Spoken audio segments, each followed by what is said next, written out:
Well, good morning, Dov. I'm super excited to interview you today and to learn more about your journey. You've obviously done some incredible things throughout your life, coming from a really challenging point in life to where you're at today, advising incredible people, having an incredible organization yourself. Super excited to dive in. It's very kind. Thank you so much. I appreciate it. I'm excited to be here, Mike. I'm actually really looking forward to this conversation. The person who introduced us had nothing but wonderful things to say about you, so I'm very excited. Well, thank you so much for that. Well, to give us a sense, maybe we'll start from the beginning. I know that it was a rough journey starting off. But can you walk us through what was your early life like? Uh, I was born in abject poverty, yeah, surrounded by crime, violence, addiction, and a lot of very destructive stuff. Uh, my father, I now know, was a narcissist, and my mother uh, struggled with bipolar. So, a fun time for everybody. Um, and I was the oldest of a bunch of kids. And by the time I was 7, I can remember coming down the stairs one day. As I came down the stairs, I could see into this narrow hallway out to the front door, where the door was open and the light was coming in, and there was a big silhouette there. That was my father. My father was over 6 feet, big guy, and he was sort of blocking the light, especially to a 7-year-old kid. It was just massive. And as he was going out the door, I just had this feeling as a kid and said, "Dad, Dad," and he stopped and turned around and walked back towards me. And as he walked back towards me, he kneeled down and just to get as close to eye level as he could, put one hand on my shoulder, put the other hand on my shoulder, and then ruffled my hair. And I've always felt like that was a knighting, like the queen Mm. knighting you as. And he put one hand on the shoulder, the other hand ruffled my hair, and said, "I'm going now, son. You're the man of the house." I was 7. I was 7. He stole my childhood in that moment because I took it on. I fully took it on. My mom was in emotional mess. My siblings were very young. I was the eldest. I had to take care of things, and I just went into adult mode. So I was very quickly spouseified by my mother, who I became her emotional support system, and I became her partner in that I took care of my siblings and I cooked and I cleaned and I did all those kinds of things, at 7 years old. So at that moment, childhood was bye bye, and Mm. everything sort of got put on hold in order to take care of things. Wh- First off, where did you grow up? I grew up in northern England, so And the labradoodle accent I have is because I've traveled a lot and lived in different countries. But I was born in northern England, and I lived there till I was till 45 years ago. why did your dad leave? Well, I gave you a hint earlier. He was a narcissist. Uh, so my dad left because he had another woman on the side. But um, my father, my mother and my father, in fairness to both of them, were very young. It was the tradition to get married. I mean, I can remember being a kid and hearing about people who were 25, who were, women who were 25 who were old maids because they hadn't found a husband yet. So that was kind of it's a very working class attitude. And in my work around the world and working with these different leaders that I've worked with, and I'm working in understanding economies and how they work, you have to look at, there's all this talk about overpopulation, and my opinion is a lot of it's nonsense. And the reason I say a lot of it's nonsense is this: if you look at the wealth of the world, it has gone up overall. As there's Mhm. some tragic problems, there absolutely is. But as wealth increases, population goes down. So Japan has become very wealthy. It is now at zero population, meaning it's not no longer renewing its population. America is very close to that. The only country that's really not that close to it is less close to it is India, right? So all Mhm. the other countries have done that. So when you're in a poor country, you have a lot of kids. Now people go, well, why? Are they people stupid? Of course not. It's nothing to do with it. What it's to do with is economics. And the economics of this. Think about being agricultural when we were an agricultural society. You hired your children. Your children were your workforce on the Mm. farm. That mentality continued on. Then you've got strict religions and religions that forbid any kind of birth control. So you've got religion, and people move away from religion as they get wealthier. So you've got religion saying no birth control. You've got agriculture and economics saying we need workers. So, yeah, that's what you have become. So that's why that was the case. My mom and dad were married very young. They were clearly very poorly suited, but they were no less poorly suited than my mother and my stepfather was later on, or than I was when I first got married. And here's the little special, boys and girls. I got married when I was, wait for it, 16. I got married the first time Wow. at 16. Wow. Now that So, wasn't. People go, well, was she pregnant? No, no. My daughter was born when I was 19. There was no pregnancy. It was nothing like that. Why? Because there was a lot of pressure to do that. That's what we do. mm, And so when I went to my mom, now remember, I'm this kid who with this incredible big vision that it makes me completely out of place, and we can talk about that in a minute. Makes me completely out of place in the environment I'm in. But I've always talked about all my dreams, even from a little kid. I want to do this, I want to do that. And at 16, I went to my mom and said, I want to get married because I was dating a girl and I needed parental consent because I was under 18. And my mom said, hell no. Well, she said it stronger than that, but we'll give you the PG version, not the PG, the general version. So she said, hell no. Well, I was 16. I was rebellious. What the hell did I say? I said, you want to bet? So I took my mom to court, and I was in front of a guy. To this day, I remember his name, Judge Leslie Walsh. He was a famous man. A famous judge. He had put my father and my stepfather in jail for periods of time. Um, and I stood in front of him to get the rights to get married.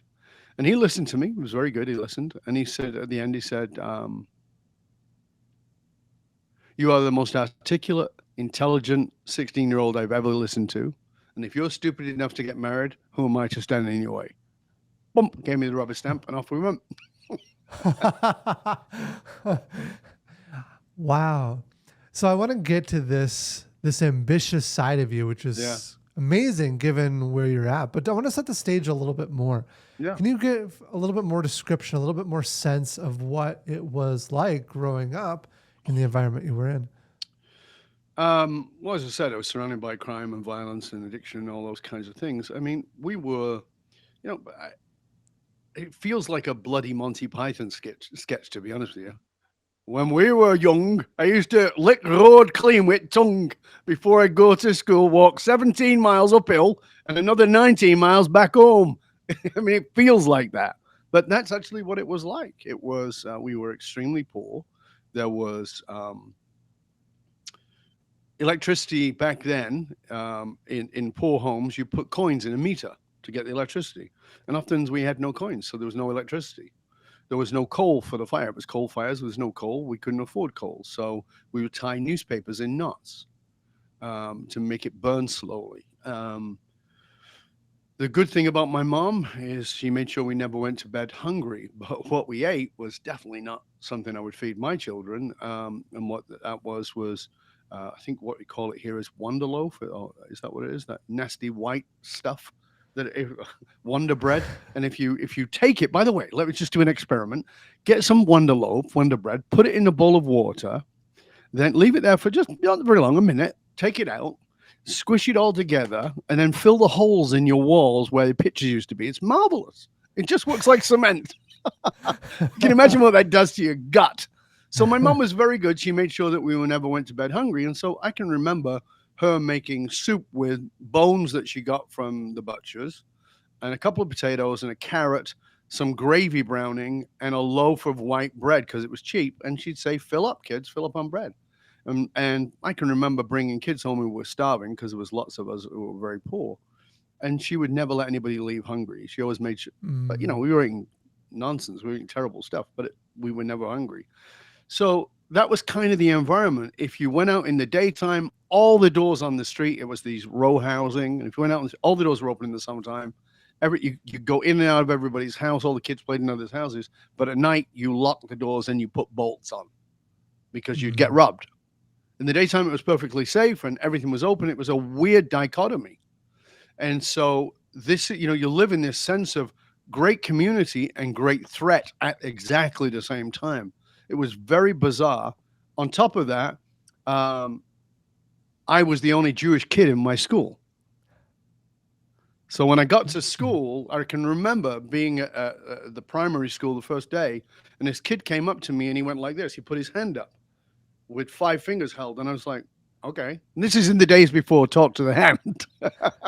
So I'm like, okay, I think I'm like 7 or 8, and he says, and I'm like, what? And he goes, the Jews killed our Lord.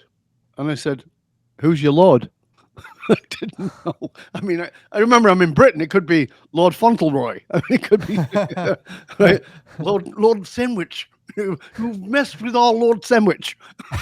So I didn't know who it was, and it's Jesus. Okay, and I said, well, hasn't he been dead a long time? It's like I'm a kid, right? Very naive, yeah.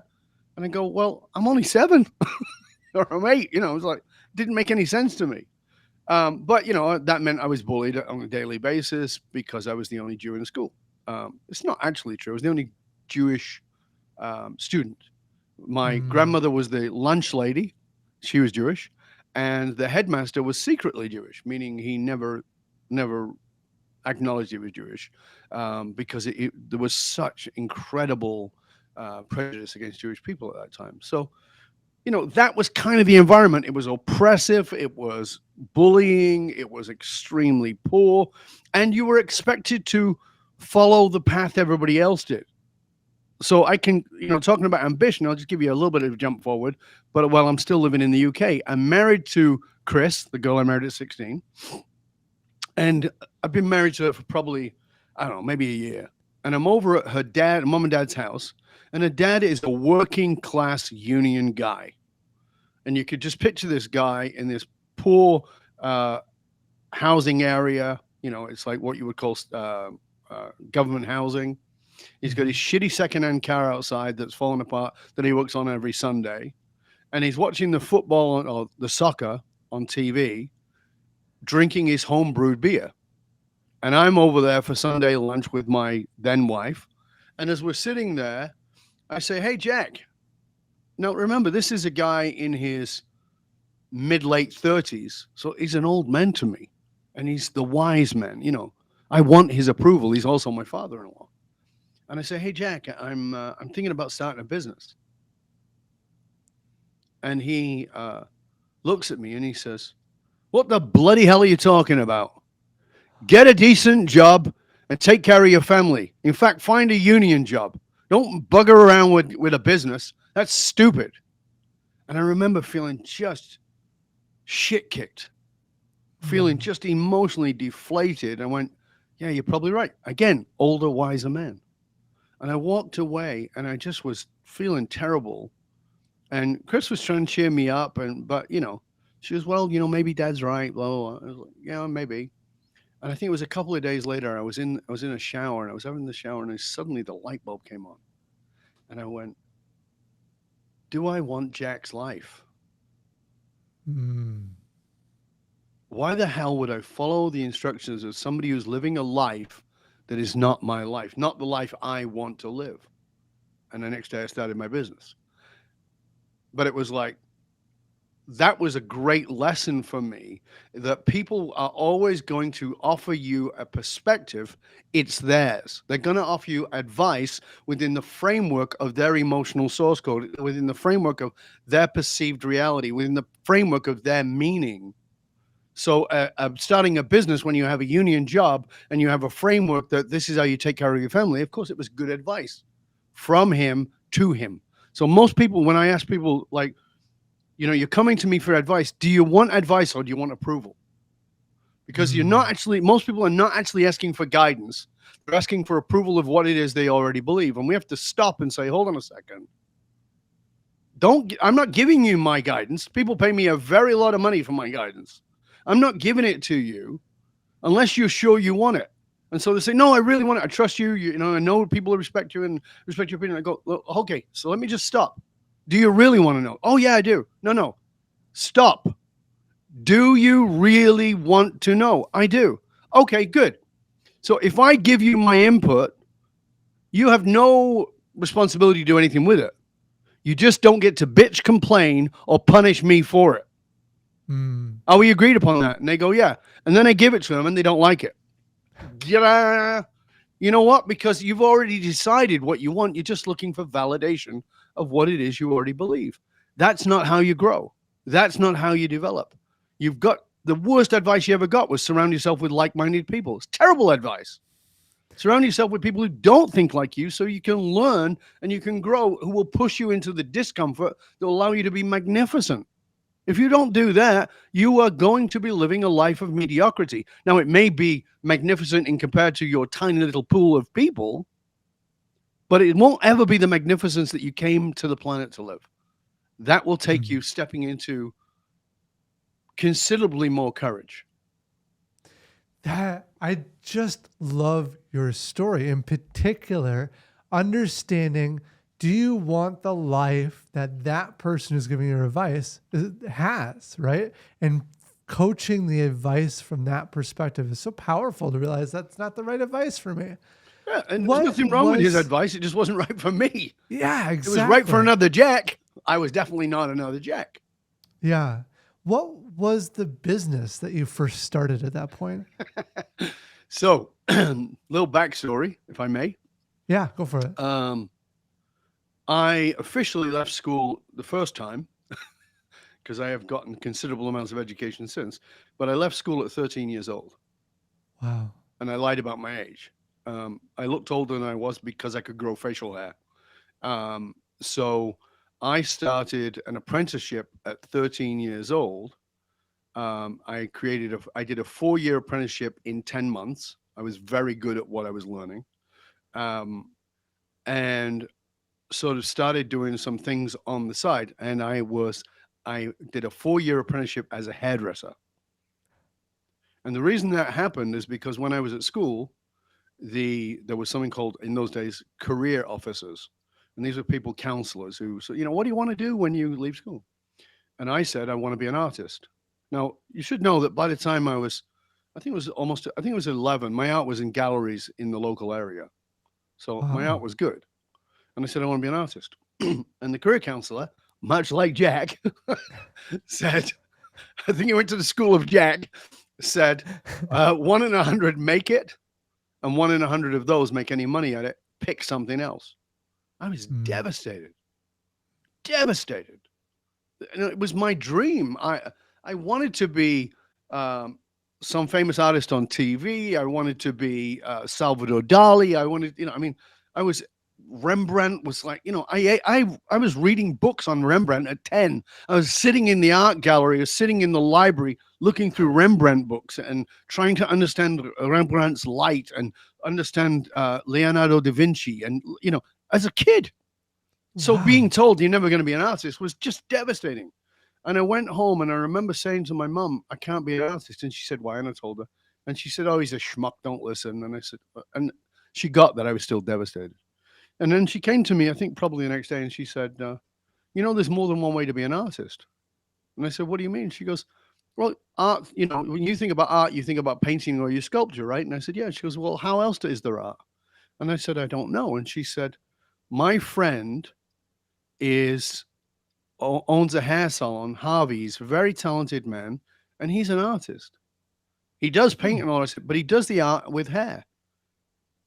She goes, he's just opened a big salon down in Manchester. Do you want me to see it? So she called him. Now, this became the second most famous hair salon in the area after Vidal Sassoon. So I'm Hmm. sure you've heard of Vidal Sassoon. Most people have. It was very big, and she got me a Saturday job washing hair, and I lied about my age. I said I was 15. I was 13. So therefore, in those days, you finished school at 16. So at 16, I was eligible for full-time employment. They took me on. I wasn't. I wasn't 16, but they thought I was. Back in those days, there was no checking. The digital world did not exist, and so I got the job.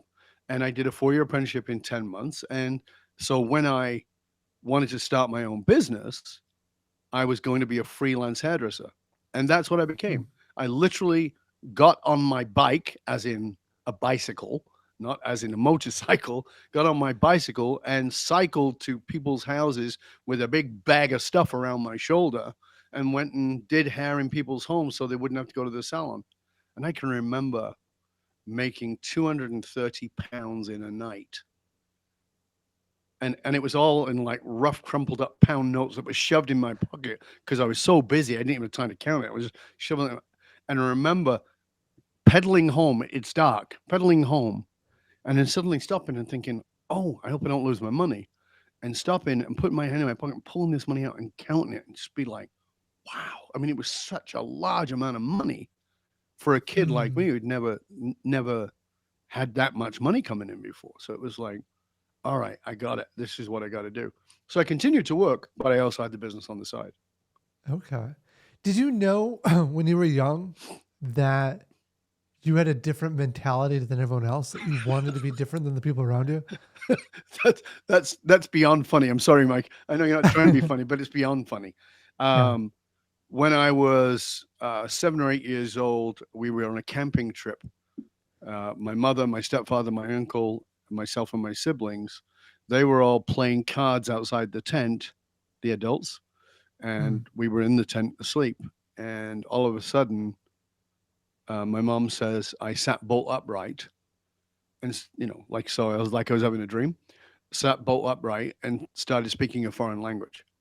Wow. And so my mom freaked the hell out. She thought I was possessed or something. And the as soon as we got back to our hometown, she shipped me off to the rabbis and said, "I don't know what's going on with my kid. I'm worried about him." And I began to study Kabbalah at a very sort of innocent, childlike level. But in those days, you didn't teach Kabbalah to anybody under 42. And I had these great rabbis who were surrounding me. And so I began to understand the spiritual world, right? The Mm. metaphysical world. I had a stepfather who was very into some pretty dark stuff, occult stuff. And he would listen to me talk about the things I'd learned. And there was a parallel there. His was on the dark side, let's be very honest, but it was a parallel. And then when I was about 10, I think it was 10, maybe 11, he gave me a book on prana yoga, which is yoga for breath. Mm. And I taught myself prana yoga. So I now had this background from that. I had the prana yoga. At 10 years old, I walk into the living room and I see my mom crying. And I don't know why she's crying. It's not unusual that she's crying, but I don't know why she's crying. So, and I, being the eldest son and being this spouseified, I'll take care of you son, what's going on, mom? What's wrong? And she's wiping the tears from her eyes, pushing her glasses up as she tries to speak, and she's kerfuffled. She can't really speak. And she just looks at the TV set and she points and she says, "He's dead." And I look at the TV set, and it's not a footy player. It's not anybody I know from Coronation Street or one of those shows. I don't know who this man is. And so I listen and I hear, "I have a dream. I have a dream that one day," and I'm shaken by this voice. Mm. I'm moved by it. I don't know who he is, but what I'm immediately aware of is this black Christian man on in a child's terms on the other side of the world is making my poor Jewish mother living in a ghetto cry. And I Mm. became aware of this sense of impact. Like, how is this man? I'm aware that my stepfather and my grandfather and even some local politicians can have some impact, but I'm not aware that it can have that vast. And again, pre-internet, right? This is black and white TV days, so it's not even more than 3 channels of TV.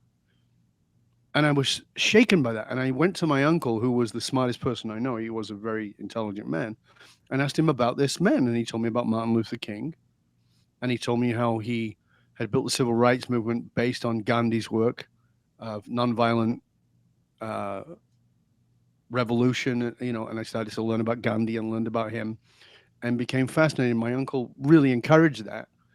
And I had this sense that I wanted to make a difference, but I didn't know what Mm. that meant um, at all. But I always had this sense that there's more to me than this, which is shows up in this conversation with Jack and others, and even with my peers. Like, I don't particularly get along with my peers because they're outside playing out, and I'm in the library looking at Michelangelo and looking at Rembrandt, and I'm watching BBC Two documentaries of Shakespeare. When everybody else is doing other things, watching cartoons, I'm understanding the Roman Empire, and so I'm already developing that polymathic sense of who I am, and that's the polymath in me was born very very young. It was facilitated, I think, out of this frustration of not understanding that I understood that I lived in a prison environmentally, but I didn't know why I lived in a prison other than by birth, and that hunger was the catalyzation of my now religion, which is curiosity. Right. Mm. So before you go, oh, it's going to talk about religion, click off. No, my religion is curiosity. And the word religion means that from Latin mean that which you're bound to. I am bound to curiosity. It is the thing that drives my life. That curiosity was born of pain, was Mm. born of suffering, was born of this desire to understand the world in bigger ways. And I wasn't going to get that from a single framework. That's how I became a polymath. That's how I began to study all these wild and vastly different things that brought the picture together for me. Mm. So it That's was a very different mindset. yeah. Long That answer for a short question. that's so powerful. So you know that you want something more. You're destined in some sense for something more out of life, and you've started this hair salon business. I mean, where does it go from there? How do you actually start manifesting this dream that you have? Um, the thing I learned early on about being a freelance hairdresser was it gave me a lot of freedom. Hmm. I could go anywhere and do anything, explore anything, and always have this way of making money. So I was like, okay, I need to make money because I need to survive. And so by the time I was 14, I'd made the decision to leave the country. And of course, everybody thought that was nuts. And then at 21, I did. And I left to travel the world to study with different spiritual masters. Hmm. And I wanted to study with them because, again, I had this metaphysical background, but I also had hairdressing. So meaning I can be in a country where they don't speak my name, and they say, "What do you do?" And I can point to hair and sort of give them we can do it in some kind of sign language, and they would get it, and then I'd get a meal and they'd get a haircut, and so that allowed me to travel and study in all these different places. Um, and of course, I ran businesses in the UK, so not just that little home business. I ran other major salons, and then I ran. And this is by the time I was 21. I was Huh. already I had 14 staff in one salon, 11 staff in another salon. So I was running the businesses and understanding the businesses, understanding the marketing that nobody understood back in those days. I ran businesses in Australia and I ran businesses in Canada. So I run them in different places, but I got to travel. So I used Hmm. those as the leverage to allow me the freedom to study, to learn these things. So I was able to learn these different areas of life. That hairdressing for me was this great. Uh, it was a hall pass. It allowed me to go study while doing this. So, for an example, when I had the salons in Australia, during that time I was studying lots of different things. But one of the things I studied was with Pathasariji, who was the dean of Vedanta University in Bombay. He was my teacher, and I was meditating 4 hours a day. I could do Hmm. that while I had the salon because I could get up in the morning very early, 4 a.m., and meditate for a couple of hours. I could take a break from work in the salon, go out on the grass and meditate for another hour. And then when I get home at night, I could meditate for another hour. So I got Hmm. 4 hours of meditation a day. But that hour to meditate and still have lunch and still run a business was possible because I had a business. If I'd have been working for some other clown who was telling me, you've got to be here at 9 and go home at 5, that wouldn't have worked. So I would go to work very early and I would leave very late, but I would take all the things in the between that I wanted to do. It was about freedom. Love that. So you built up this almost like mini empire of salons. Where did you take it from there? What sort of businesses did you dive into next? So the interesting thing about it was that in all the studies that I'd done, so just as a quick overview, as I said, the metaphysical studies, which was Kabbalah, Vedanta, which is Hindu philosophy, Buddhism, the Tao, Gnostic and Coptic Christianity. I got tired of talking to people who could tell me which way my chakra was spinning, but couldn't get their shit together to make any money or hold down a relationship. And I knew that I needed those skills. So I started studying psychology. I wanted to understand. There was a question that's driven my life since before I was 10, when my aunt came to my mom's house bragging about her new boyfriend. And the week after he came over, and I, as a kid, 10 or 11 years old, could go, this is the same guy with a new face. Like, I could work out. This savior was just going to beat her like the last boyfriend did and still take all her money just like the last boyfriend did. And what was fascinating to me was my aunt was really smart and she was really beautiful. Like, we lived in the ghetto. She would dress in Chanel blouses. Like, she would save up all her money. And she dressed beautifully and she was elegant and she was, she had it all. Why was she so dumb? I couldn't work it out. And I remember saying, and this was the question: why do smart people do dumb things even when they know they're dumb things? Like, it's one thing to say, why do smart people do dumb things? But even when they know, so there's a knowing, this is not a smart move, but I'm going to do it anyway. That was the driving question that drove me into psychology. And I studied Jungian psychology. I became a Jungian psychologist. And as a Jungian psychologist, started in another business, and that business was a counseling practice. I ran that for a while, got some other people involved, got them doing it, who were under my banner, and realized I didn't like this. I understood the psychology, was fascinated by Jungian psychology, and as it moved over into different areas that I loved about Jung's work, but I really had no interest in listening to people waffle on about their problems and not do anything. Like, just bitch and moan is not my idea of a good time. So I started finding out about something called the psychology of excellence. Now, remember, this is the very early 80s. The psychology of excellence. What is that? Well, it's people who do excellently. These were CEOs, these were business owners, these were athletes, these were entertainers. And I was living in Australia, so I started to find out about those. I had a friend who was a Greek guy who ran he had an empire of businesses. I'd gotten to know him. I had another friend who had an empire of menswear companies. I got to know him, and I started to, through my psychology and my metaphysical understanding, asking questions. And they were like, you ask really good questions. I wanted to understand, and I found a lot of soulless individuals in that framework of, excellence. So that was not particularly satisfying.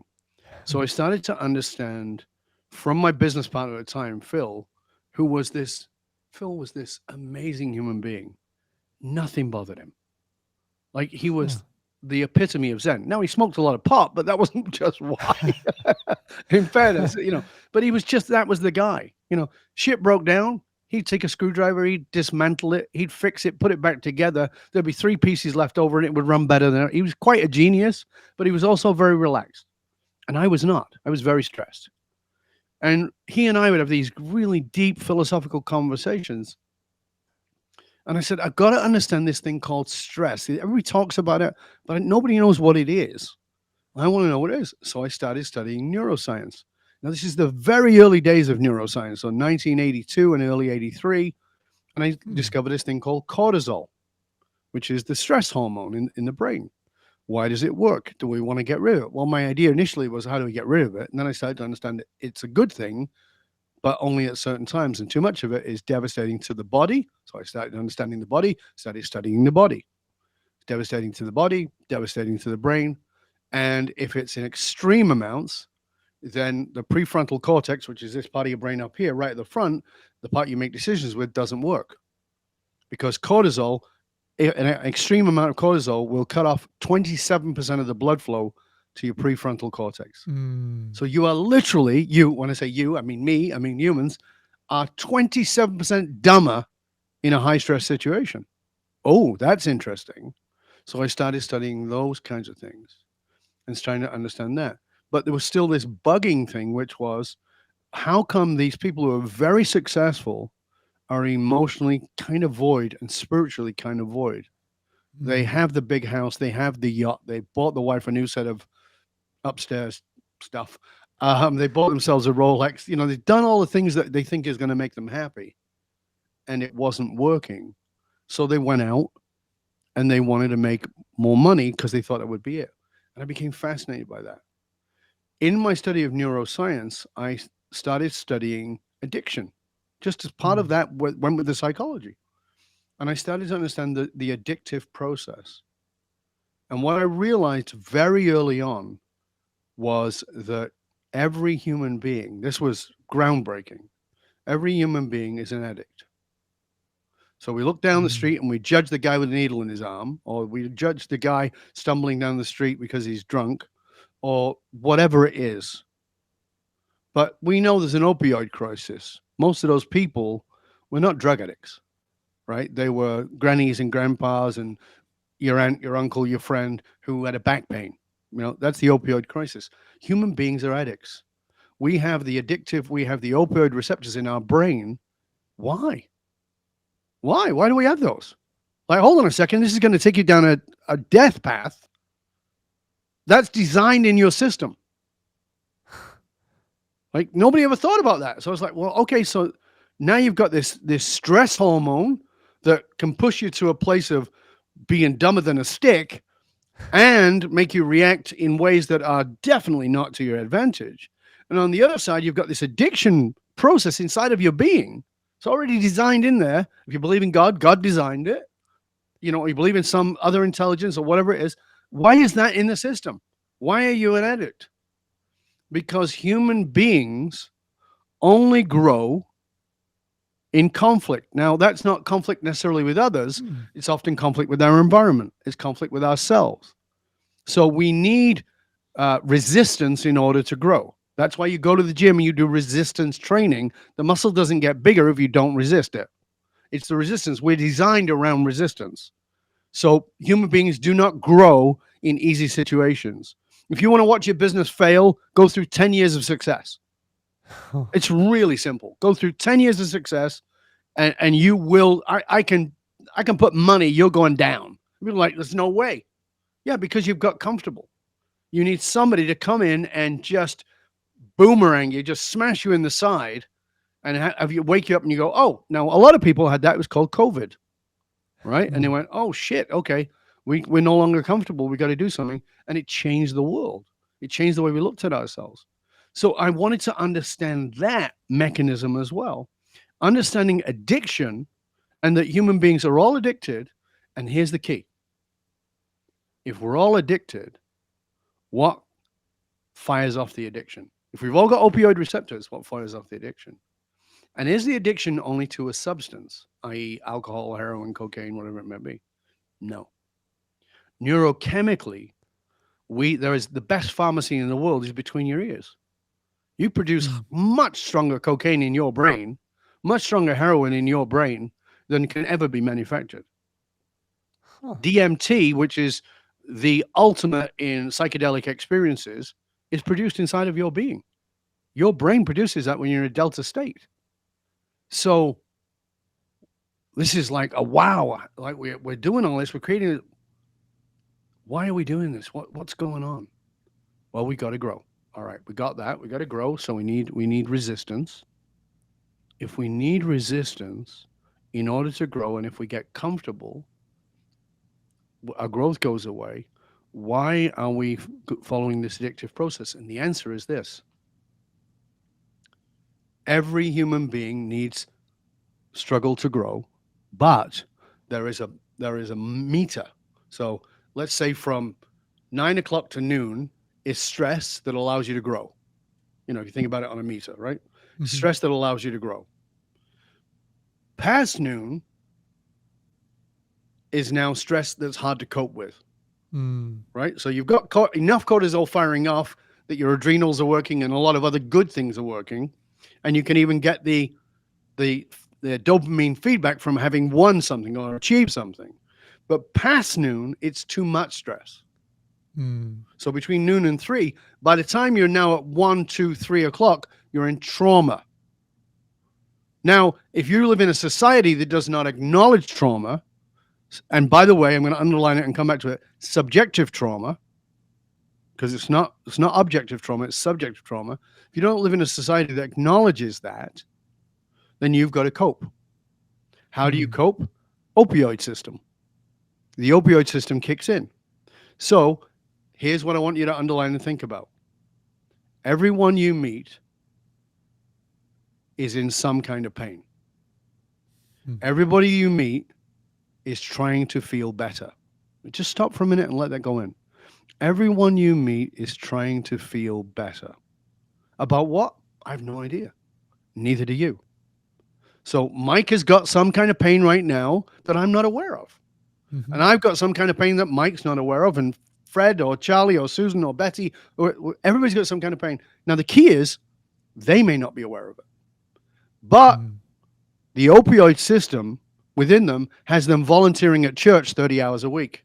Why? Because it fires off neurochemicals inside of their brain that makes them lower the stress level so they can cope with this pain that they're suffering. So their drug of choice is volunteering at church. Their drug of choice is heroin. Is it better? Societally, one might say yes. But at a systems level, it's just addiction. Mm. It's all addiction. Now, the key is in self actualization, which is the work that I do with these great leaders, is the self awareness around your own emotional source code allows you to say, Mm. oh, I know the path I'm on. I got this. I see where it's going. What do I need to address? Because when you address the pain, you no longer need the opioid receptors to fill in with your addictive process. That is fascinating. That is so interesting. Um, there's so many great points in there where you just opened my mind to the point that everyone has and feels a little bit of pain, right? And addressing, yeah, it's amazing. Well, it gives us I so want much more compassion. to, yeah. This is the key to it. So people go, well, I don't have any pain. Listen, if you want to deny your pain, that's up to you. I'm not here to tell you it's different. You decide. That's okay. But what I'm asking you to do is to think about that in the context of everybody you meet. Hmm. Think about that in the context of that asshole who just cut you off in traffic. Now, I know part of your story at one point you fell 120 feet, if I remember right. That's right. You want to walk us through that story and maybe how your experience relates to what you just talked about and that feeling of pain? In June 1990, I was about as successful as I'd ever been up until that point.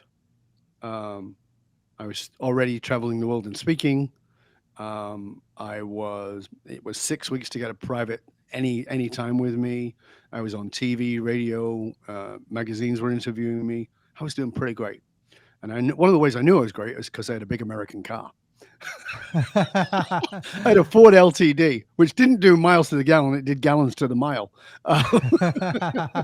It was definitely not helping the climate. But as a very poor kid from England, this was like, oh my God, this is like, I felt like I was the king. Um, but I was an adrenaline junkie. So my addiction was adrenaline. Hmm. And I didn't know why, because I had not, now let's remember, this is June 1990. So I was 32 years old. I voluntarily, yes, voluntarily, not prescribed by a doctor, put myself in therapy at 19. A ghetto kid voluntarily goes into therapy. Even the therapist went, what's going on here? Are you suicidal? Nope. I just want to understand what's going on in life. So I had a lot of self-awareness, but I was a full-blown adrenaline junkie. I'd not Hmm. looked at what my pain was.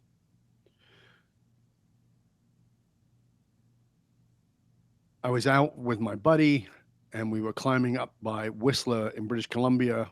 You may be familiar with that from the 2010 Winter Olympics. We weren't at Whistler, but we were very close by, and we were seeing this giant waterfall called Brandywine Falls. It's gorgeous. And Mm.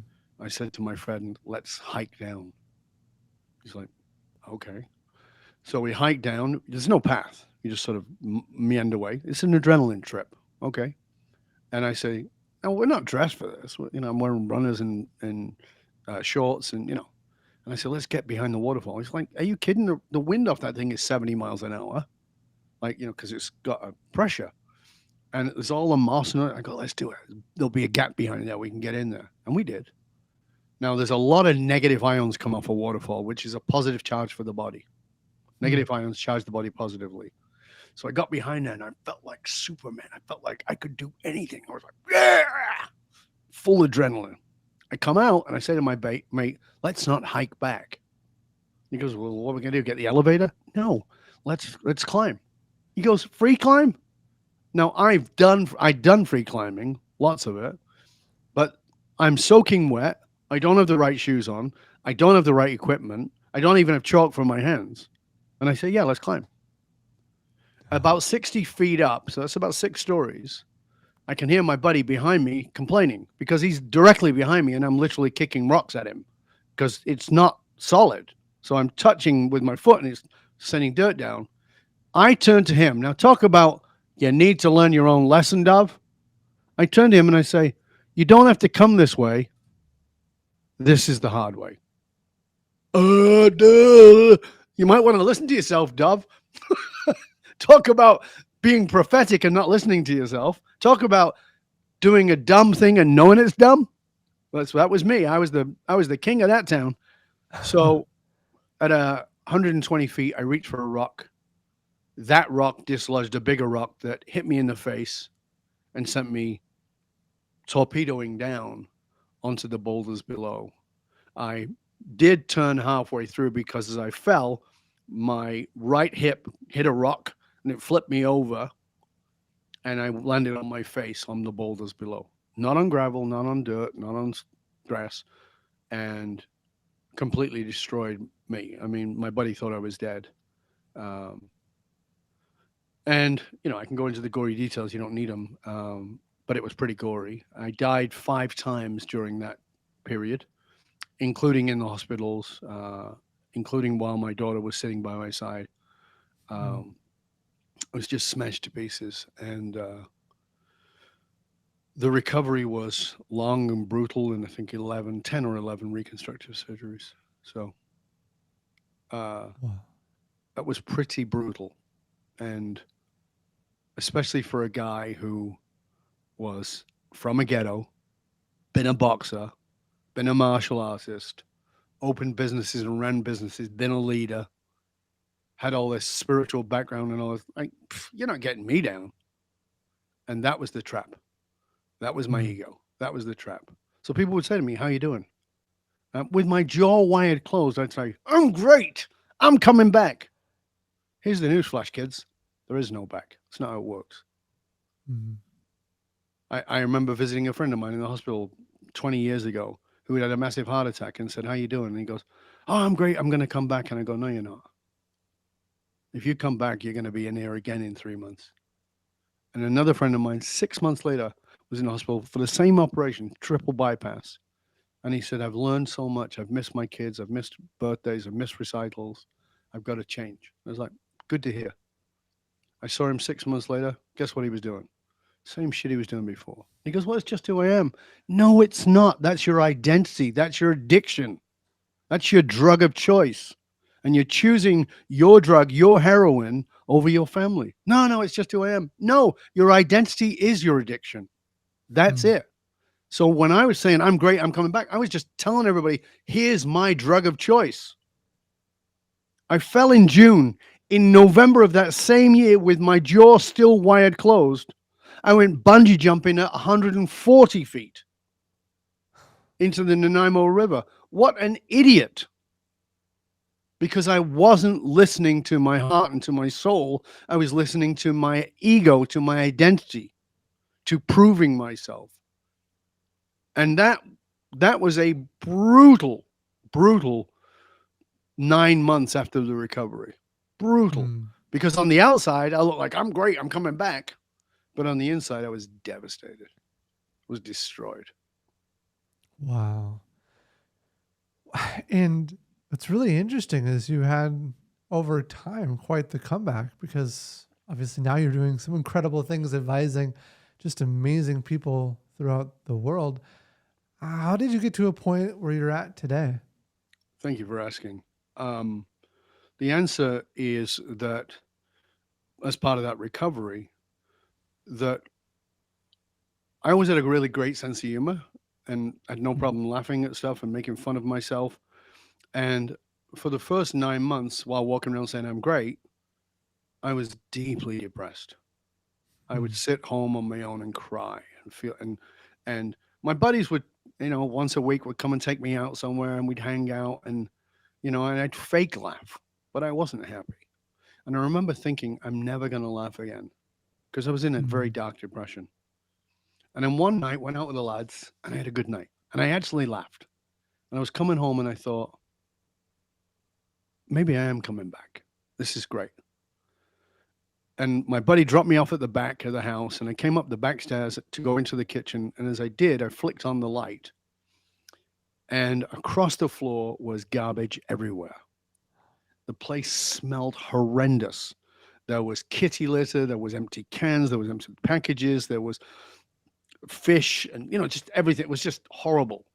And I went from this moment of feeling inspired and possibility was opening before me to complete total rage. Not anger, rage. All that repressed stuff was suddenly bubbling to the surface. And mm, I wanted to kill the culprit that had done this mess.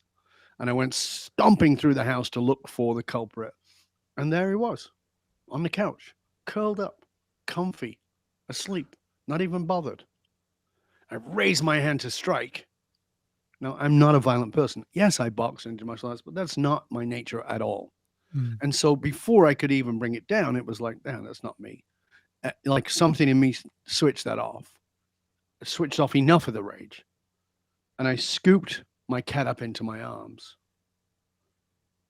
He's the one who'd made the mess. I pulled him close to me. He was stiff and he was cold. He mm. had died. And Oh, the reason there was garbage all over the kitchen is because he'd had a distemper attack and, had some kind of stroke or something and done all these things. And I fell to my knees and I began to weep, mm, weep and weep and weep. And it wasn't long before I realized I'm not weeping for the death of Tuffy. I'm weeping for the death of who I was. mm, I began to realize that I'd been faking being alive, that Humpty Dumpty had fallen, but there is no putting Humpty back together again.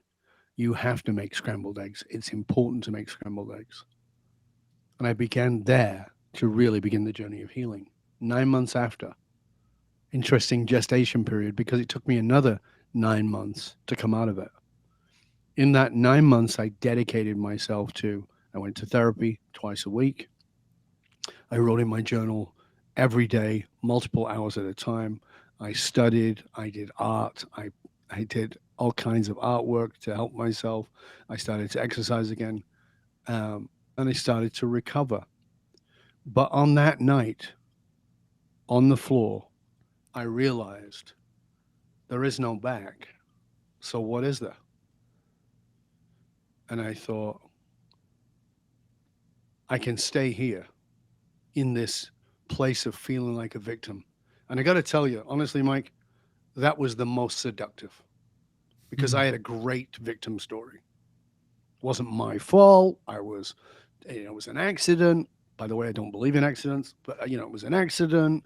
And I've just got this great victim story that I can get rounds on for the rest of my life. It was very tempting. And then I said, okay, if I can't go back and I can't stay here, where else is there? And I didn't know. And that mm, became the quest. What's next? And that's when I began to break down the identity and the work that I've been doing for, even by then I think 32. I'd been doing it for more than 10 years. Break understanding the emotional source code, and I began to go, okay, what is the truth of my emotional source code? What is really going on? And I started to self-examine. And Simon Sinek talks about find your why, and that's good advice. But for most people, it's manufactured. They don't know it's Mm. manufactured. I don't mean that to be disparaging to anybody, but they've not looked deep enough. And if you look deep enough, you'll discover there's a why of your why. That's in your emotional source code. And that's what I had to go looking for in myself. What was this deep purpose that was driving me? And why was it driving me? And what was because anything that drives you can drive you negatively or positively. And it Sure. had driven me into adrenals. It had driven me into success around the world, owning the businesses. It had driven me to study. It had driven me to become a polymath. There was lots of good stuff in it, but it was also very ego protected. And I had to give that up. And so it was confronting that and that awakening there. So I remember my buddy saying, do you think you'll ever teach again? And I'm like, nope. Do you think you'll ever work with clients privately again? Nope. And then about 2 years afterwards, he came to one of my events and he goes, I thought you weren't going to do what you did before. And I said, I'm not. And he goes, Dov, I just heard you offer to work with people and I just saw you on stage. You're full of shit. And I said, no, I'm not. And he goes, how can you say that? And I go, because it's not what I do, it's how I do it. I will never do it that way again. This got nothing to do with my ego. I got an ego just like everybody else. But this has to be about serving. It has to be about serving that purpose that drives from a really positive way to make this a better world. And because of my understanding of the emotional source code, I can do that now rather than making it about me. So that like 3 months before, I'd been at a group mastermind with some fellow people who I knew who were pretty powerful individuals within their realm. And we sort of went around, it was facilitated. And one of the guys said, the guy leading got to me and he said, what do you envision yourself being in 10 years? And I said, I'm the next Tony Robbins. Right. And the people in that room genuinely went, if anybody can do it, you can. You're so smart. You understand things that people don't understand, and you've got the charisma and the presence. I was like, oh, thank you. Fed my ego again, right? And I went to the bathroom. I'm standing next to a friend of mine. We're both having a pee, standing there, and he goes, yeah, I definitely, he's encouraging me. And I suddenly look at him and I went, you know what? And he says, what? I said, I'm an effing liar. And he goes, what do you mean? I said, I have no interest in being Tony Robbins. And he goes, what do you mean? I said, I'll tell you inside. So we went back in the room and they went around again, like, how do you feel about this person? And I said, before you start, just hold on. I just want to tell you, I'm a liar. And they go, what do you mean? I said, I have no interest in being Tony Robbins. A, I can't be. He's the only one who can be Tony. And B, I have no interest in doing what he does. I was telling you what people think I should be and what I bought into again about what people think I should be, rather than saying, who do I really want to be? What do I want to do? And he said, well, what do you want to do? I said, I want to serve the most powerful people in the world in private, intimate environments, in making positive shifts in the world by owning their shit and recognizing that their shit is polluting how they see the world, and instead own their magnificence and look at how that can transform the world. Okay. How many people do you need for that? Just you guys. Nobody else. Don't need a room with 10,000 people. Don't need everybody chanting my name. Don't care. So that was the transformation from the fall. And that's why I say the fall was the worst thing that ever happened to me. And it was without doubt the greatest thing that ever happened to me up until that point, because I had to be destroyed. And I always tell people this. Enlightenment, actualization, you have these ideas in your brain from pictures in movies of, and all the lights go off and, pretty colors. No, enlightenment, actualization is a destructive process. You must destroy all the things you're clinging to that say this is who I am. Because I can sit here with you right now and say, who are you? And you'll answer me, and we can go for 15 minutes and you will not get there. You'll give me labels. I'm a man. I'm a Christian. I'm a business owner. You'll give me labels. That's not you. Until you do that work, until you find out what's really in your emotional source code, you're not there. But in getting to that, you're going to have to let go of some of the things that you're clinging to that are actually hindering you, but give you comfort. And comfort is dangerous. Man, I love the insight that you provide there. For the time we have remaining, I want to turn a little bit and look at what is it like now? I mean, you came from a rough starting point, but now you're consulting powerful people throughout the world. What is that experience like? Maybe what are some stories behind consulting these people? It's fascinating because one of the things I've realized is that as rough as it was in my childhood, there's no way in the world I'd be here without it. Hmm. I didn't. I wasn't. I always say I wasn't born with a silver spoon in my mouth. I was born with a coal shovel. Uh, it as an example, I can remember. This is probably 20 years ago. There was a lady I was working with. I work with a lot of multi generational family businesses of wealth. So these are 5, 6, 10 generations of wealth. And this lady was running this very big organization in Australia. She'd been recommended to me, and we're having the first conversation, which is an interview conversation. You have to be interviewed to work with me. You have to go through a bunch of qualifications. It's not like, oh, well, can't I just write you a big check? People say that all the time. I'm like, no, but this is a lot of money, Dov. Don't I get a choice? Yeah, you get a choice. Absolutely get a choice, but so do I. Hmm. So I'm going to qualify you. And if I don't believe I can serve you, I won't take your money. It doesn't matter how much you throw at me. Hmm. So, well, let's have this pre-chat. So we have this pre-chat. And she starts, I ask her a question and she tells me the answer. And I said, do you believe that? And she said, yes. And I said, She goes, what? I said, you do know you're full of shit, right? And she looks at me and she's incredulous. It's like, and she says, nobody speaks to me like that. And I said, isn't that the problem? Hmm. You don't get the truth.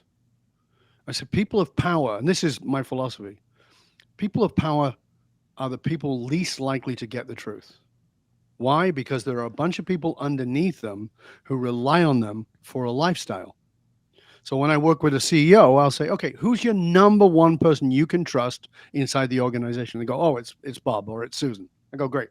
So they'll tell you the truth. I go, as a percentage, just make it up. But as a percentage, what would you guess is a percentage of truth you get? And they go 100%. I go, nah, come on. They go, yeah, okay, fair enough. I think I really trust Bob, and Bob will give me probably a good 85% of truth. And I go, you're wrong. And they go, what do you mean? I said, does Bob rely on you for his lifestyle, for his kids to go to the private school, for his house, for his mortgage? Does he rely on you? And he goes, well, not directly, but yeah, I guess. And I said, okay. So here's what Bob's number one job is. And he goes, what is it? I said, making you happy. Hmm. If Bob doesn't make you happy, you can fire him. And until you get big enough inside of your being, I don't mean in your ego, I mean in your being, to be able to take a slap upside the face and go, you're wrong, until you get big enough to put your own ego to the side, you're not going to get the truth. And even when you get big enough, you're still not going to get the truth, but you're going to get more of it. And you're going to have to Hmm. train people to tell you the truth because they won't, not because they're liars and not because they're bad, but because they're not used to telling the truth because you're gambling with their lives. So when I said to her, isn't that the problem? And she started to laugh and she goes, when can we start working together? And I go, I don't know yet. Let's find out. Let's find out. That comes from that background, that childhood. So, like I said, that bravado of the ghetto kid, of the ex boxer, the ex martial artist, the businessman, the resilient guy who can come back from anything. That's all bravado. It's not who I am. I am, yes, I'm very direct, but I'm also my. What drives me is love. Hmm. What drives me is compassion and kindness. On my wedding day, my wife, as part of a vow, says, I'm marrying you because you're the kindest person I've ever met. Hmm. Now, I don't tell you that to brag about kindness because that would be stupid, but because that has to be my driver. So I'm kind, but don't ever insult me by calling me nice. Hmm. There's a vast difference. Kind is compassionate, is caring, is willing to understand that you are in pain, as am I, as we all are. And I want to help you to discover what that pain is so you can deal with it and get it out of the way, so that you can Do, serve in the world better. Do you find as you deal with these powerful, rich people that they see the world differently from the average person? Maybe because people won't be honest with them, or what are the demons that they typically face? I wrote a book, a little ebook called, I think it was called Lessons I Learned in Leadership from Growing Up Poor or Growing Up in Mm. Poverty or something like that.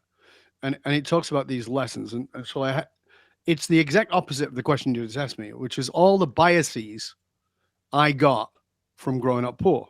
So rich people are assholes. That's what I got, right? Rich people are lazy. And now understand you have a reticular activated system in your brain. It's a part of your brain that looks for evidence of that which it believes to be true, Mm.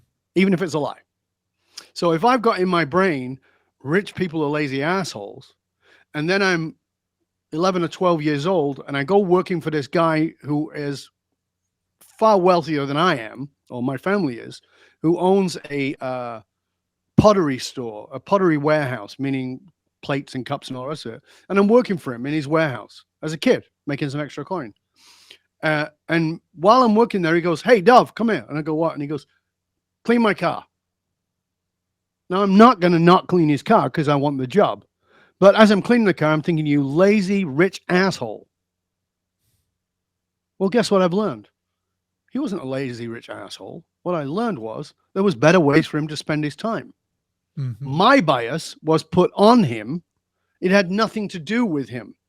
Well, exactly the same set of biases, they're different in their tone, exist in the wealth. So poor people are lazy. I hear that one. That's absolute horseshit. I don't know I always say to people, do you know anybody who works harder than a Mexican gardener? He's in your garden at 5 a.m. and he's leaving at 10 at night. And you're telling me that he's lazy because he's poor? No, he's not learned how to make more money or do things better in order to leverage that. But you can't talk about hard work because that's nonsense. So of course, there's a set of biases that go with any human being, but certainly go with any hierarchy, whether you're poor or you're wealthy. And so my job is to teach people to see within themselves their biases and how to breach the bias. If we don't breach those biases, we're only seeing people one dimensionally. And human beings are, my description of them is, we're diamonds. We're multifaceted, but we live in the cult of specialization world where you have a specialty. Now, I'm an advantage in that I'm a polymath and have been since I was a kid, that I've learned lots of different things to a great deal, not surfacely, depth. But every one of us is that. We've all got these different facets of ourselves, but we shine one of them in the world and we go, well, I'm an entrepreneur, and we brag that identity. Or I'm a mathematician and we brag that identity. But the truth is, people are multifaceted.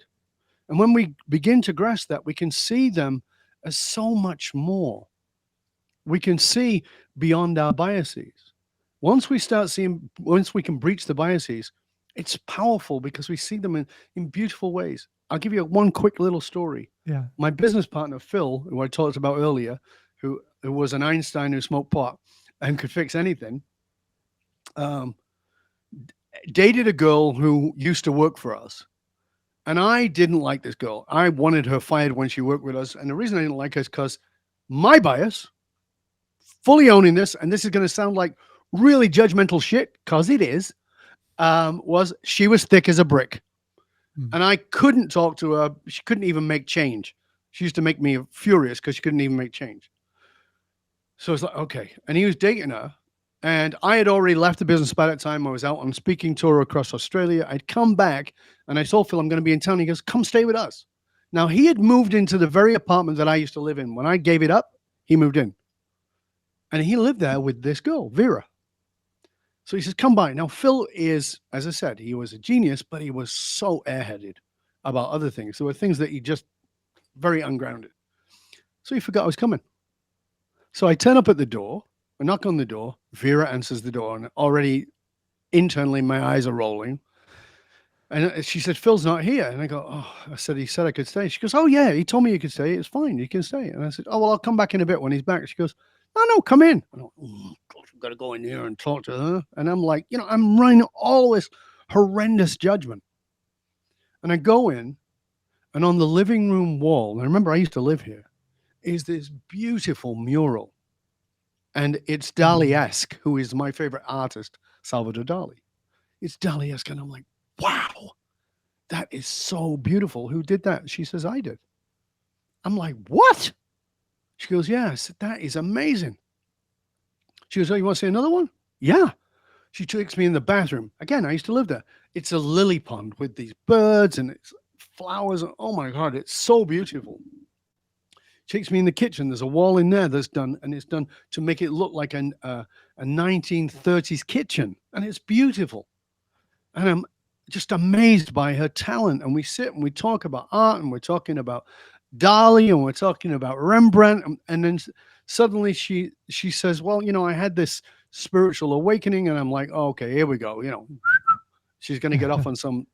She understands it. She's speaking about spirituality not at a surface, new agey, wishy-washy level, but at a really deep understanding of it philosophically. Mm. I have this 4 hours of delicious conversation with this beautiful woman who I've now fallen in love with intellectually and emotionally, that previously I'd written off as an idiot. Mm. She breached my bias, but I was looking at her through my lenses of intellect rather than looking at her through the lenses that Phil looked at her through, which was spiritual and artistic beauty.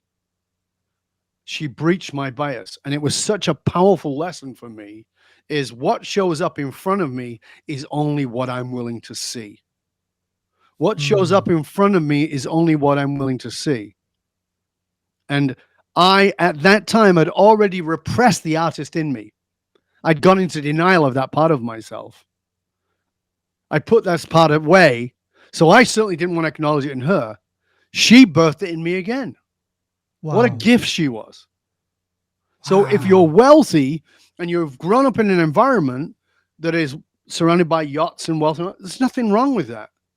But that's not reality. That's your perception of reality. That's not reality.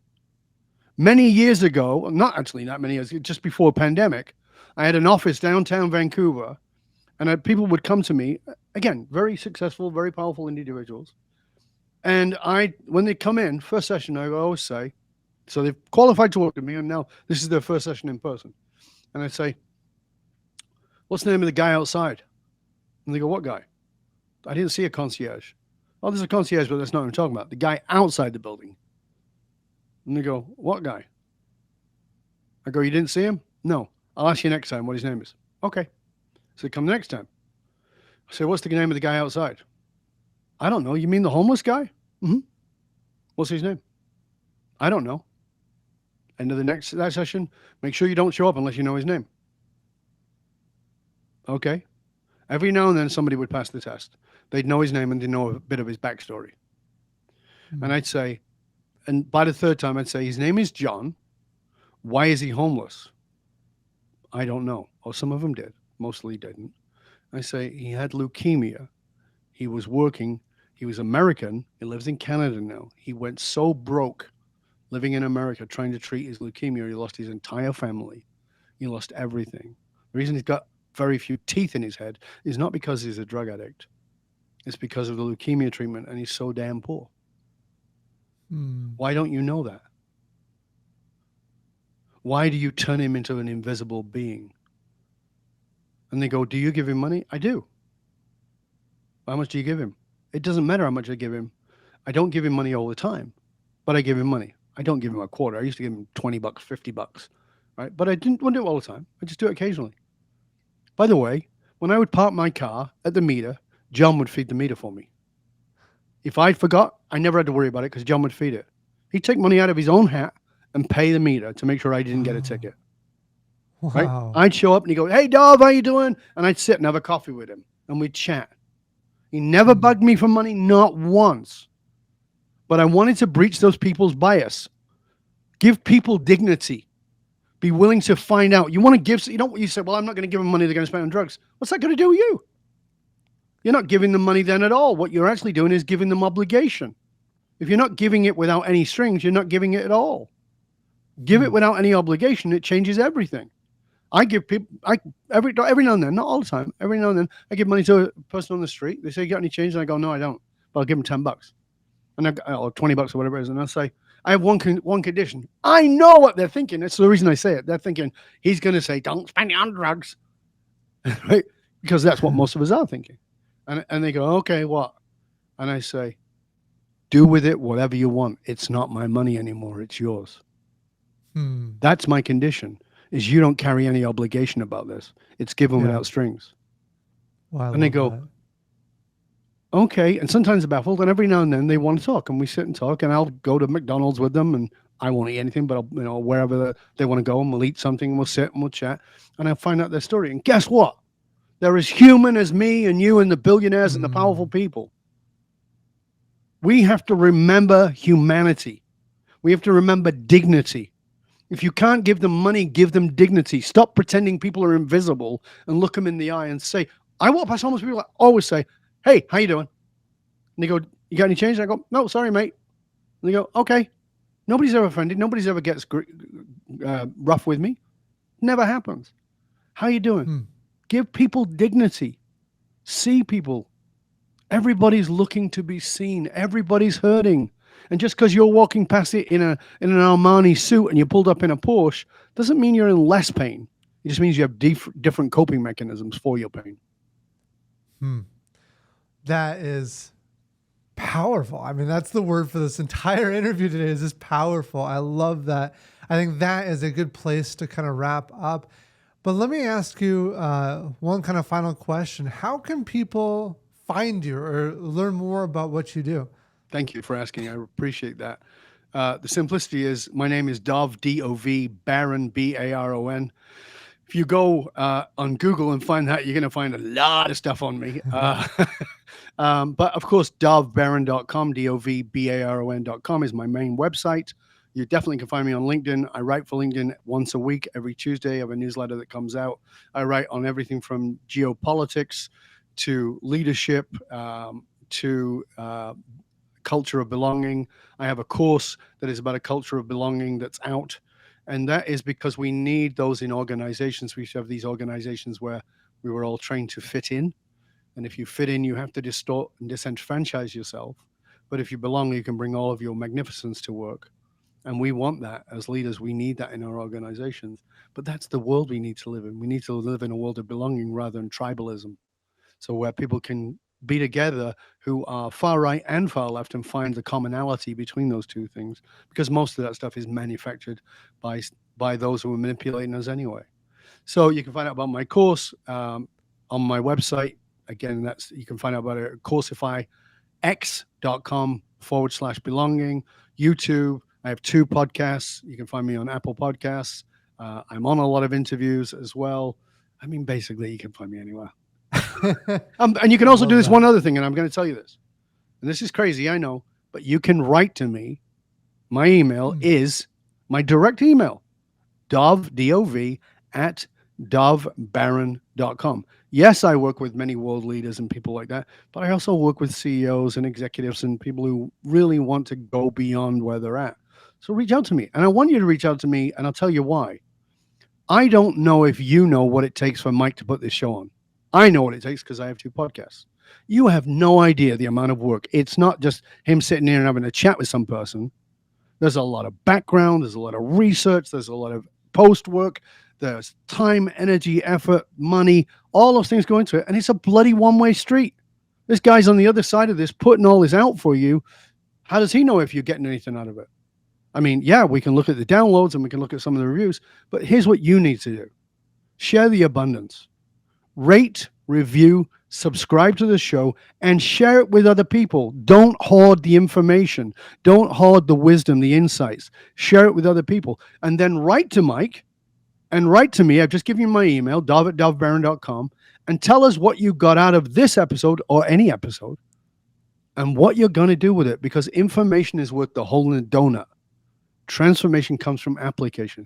Tell us what you're going to do with it. And if I can help you, if you want to write to me and tell me what you need help with, let's have a chat. I'm not going to charge anything for it. We'll have a chat. We'll see if I can serve you. And if I can, great. And if I can't, I'll tell you I can't. And that's all right. I'm famous for never selling. I don't sell. I'm not cheap, but I don't sell. It's like, you want to do this or you don't, it's okay.